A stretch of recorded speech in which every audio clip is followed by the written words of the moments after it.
नमस्कार दोस्तों, स्वागत है आप सभी का हमारे JSK भक्ति NR चैनल पर।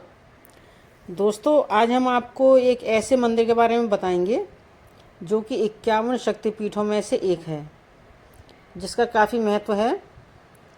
और वो मंदिर है असम की राजधानी दिसपुर के पास गुवाहाटी से लगभग 8 किलोमीटर दूर कामाख्या में है।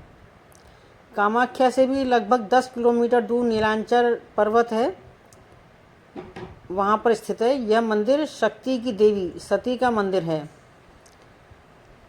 वह मंदिर एक पहाड़ी पर बना हुआ है। इसका महत्व, तांत्रिक महत्व काफ़ी अधिक है। प्राचीन काल से सतयुगीन तीर्थ कामाख्या वर्तमान में तंत्र सिद्ध का सर्वोच्च स्थल है। पूर्वोत्तर के मुख्य द्वार कहे जाने वाले असम राज्य की राजधानी दिसपुर से लगभग 6 किलोमीटर की दूरी पर स्थित नीलांचल अथवा नीलशैल पर्वतमालाओं पर स्थित माँ भगवती कामाख्या का सिद्ध शक्तिपीठ सती के 51 शक्तिपीठों में सर्वोच्च स्थान रखता है। यहीं पर भगवती की महामुद्रा यानी कि योनि कुंड स्थित है। ये अष्टादश महाशक्तिपीठ स्तोत्र के अंतर्गत है, जो कि आदि शंकराचार्य ने लिखा था। देश भर में अनेकों सिद्ध स्थान हैं जहां माता सूक्ष्म स्वरूप में निवास करती हैं। प्रमुख महाशक्तिपीठों में माता कामाख्या का यह मंदिर सुशोभित है। हिंगलाज की भवानी, कांगड़ा का ज्वालामुखी, सहारनपुर की शाकंभरी देवी, विंध्याचल की विंध्यवासिनी देवी, श्रीबाग की श्री पद्माक्षी रेणुका देवी आदि महान शक्तिपीठ श्रद्धालुओं के आकर्षण का केंद्र और तंत्र मंत्र योग साधना के सिद्ध स्थान है। यहाँ पर मान्यता है कि जो भी बाहर से आए भक्तगण जीवन में 3 बार दर्शन कर लेते हैं, उनके सांसारिक भव बंधन से उन्हें। दोस्तों, देश के अन्य मंदिरों के अलावा कामाख्या मंदिर में देवी कामाख्या की कोई मूर्ति नहीं है। साथ ही यहाँ पर देवी की योनि की पूजा की जाती है। कामाख्या मंदिर सभी 108 शक्तिपीठों में से एक प्राचीन मंदिरों में से एक है, जिसकी उत्पत्ति 8वीं शताब्दी में हुई थी। इसे 16वीं शताब्दी में कूच विहार के राजा नारायण ने फिर से बनवाया था। इसके बाद से इसे कई बार फिर से पुनर्निर्मित किया गया है। कामाख्या मंदिर में देवी की योनि की मूर्ति की पूजा की जाती है। इसे गुफा के एक कोने में रखा गया है। इसके अलावा मंदिर में देवी की कोई मूर्ति नहीं है। हालांकि कहते हैं कि मासिक धर्म के दौरान महिलाओं को अंदर जाने की अनुमति भी नहीं है। दोस्तों, कामाख्या मंदिर कामरूप के क्षेत्र में स्थित है, जहां मां की योनि गिरी थी। ये मंदिर काफ़ी रहस्यों से घिरा हुआ है। जून के महीने में यानी आषाढ़ के महीने में कामाख्या के पास से गुजरने वाली ब्रह्मपुत्र नदी लाल हो जाती है। ऐसा कहा जाता है कि नदी लाल होने का कारण है कि इस दौरान माँ को मासिक धर्म हो रहे हैं। यह भी कहा जाता है कि मंदिर के 4 गर्भगृहों में गर्भगृह सती के गर्भ का घर है।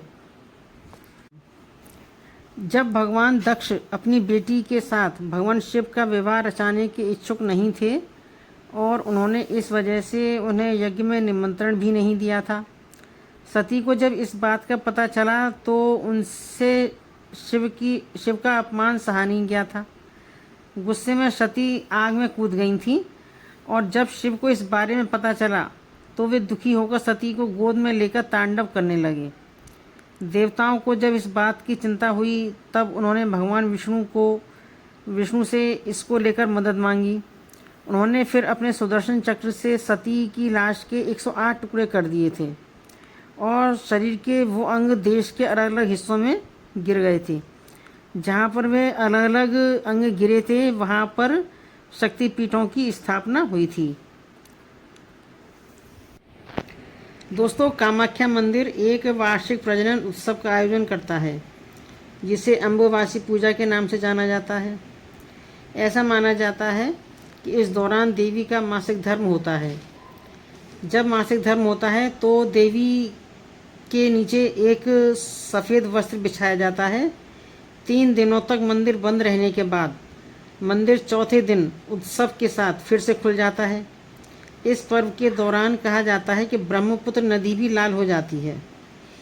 इस दौरान शक्ति प्राप्त करने के लिए साधु अलग अलग गुफाओं में बैठकर साधना करते हैं। आपको शायद ये जानकर हैरानी होगी कि लोग यहाँ जो आते हैं माँ के मासिक धर्म के खून से लिपे हुए उस वस्त्र को प्राप्त करने के लिए घंटों लाइन में लगे रहते हैं। कालिका पुराण के अनुसार कामाख्या मंदिर 4 प्राथमिक शक्तिपीठों में से एक है। जगन्नाथ मंदिर पुरी उड़ीसा में विमला मंदिर, ब्रह्मपुर उड़ीसा के पास तारा तारिणी और कोलकाता पश्चिम बंगाल में दक्षिण कालिका अन्य 3 भी हैं। दोस्तों, असम के कामरूप कामाख्या देवी मंदिर में दुनिया के सबसे बड़े तांत्रिकों और अघोरियों का मेला लगता है, जहाँ से हर साधना शुरू होती है और जहाँ पर हर साधना खत्म होती है। दुनिया के कोने कोने से तांत्रिक अम्बुबाची मेले में और नवरात्रों में यहाँ आते हैं और अपनी साधना सिद्ध करते हैं। सृष्टि का मेन पार्ट यहीं गिरा, इसलिए तंत्रों के माध्यम से या साधक के नज़रिए से देखें तो यह सबसे बड़ा स्थान है। अगर कोई साधक है तो साधना की शुरुआत में और अंत में वह अगर यहाँ नहीं आते हैं तो ऐसा माना जाता है कि साधना उनकी पूरी नहीं होती। यहाँ पर एक पंडित जी हैं जिनका कि खानदान पीढ़ी दर पीढ़ी लगभग 1000 साल से पूजा करता चला आ रहा है। दोस्तों, पौराणिक कथाओं में कहा गया है कि इस मंदिर को कामदेव ने भगवान विश्वकर्मा की मदद से बनवाया था और तब इसका नाम आनंदाख्या रखा गया।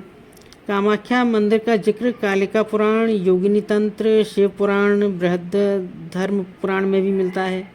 मंदिर के पुजारी हिरेन दीप शर्मा कहते हैं कि पहले नरकासुर ने यह मंदिर बनवाया था। नरकासुर माताजी का रूप देखकर शादी करना चाहता था। उसको माताजी बोली कि इससे पहले आपको मंदिर बनवाना होगा। तब नरकासुर ने यह मंदिर बनवाया था। कहते हैं कि जब सती का मूलाधार यहाँ गिरा था तो यहाँ बहुत बड़ा पहाड़ था। यह मूलाधार किसी उल्का पिंड की तरह यहाँ गिरा तो उसका कोई रूप नहीं था। यह पर्वत 3 हिस्सों में था। जहाँ माँ का मूलाधार गिरा उसमें है शिव पर्वत, जहाँ माँ भुवनेश्वरी का मंदिर है वह ब्रह्मा पर्वत, और पीछे एक पहाड़ है उसे कहते हैं विष्णु पर्वत। यह त्रिमूर्ति धारक है। पहले यह पर्वत बहुत ऊंचा था। जब मूलाधार यहाँ गिरा तो यह पहाड़ धंसता चला गया। दोस्तों, यहाँ प्रसाद रूप में इस मंदिर में जो माता रजस्वला होती हैं तो उससे सना हुआ जो कपड़ा मिलता है और सिंदूर मिलता है प्रसाद रूप में।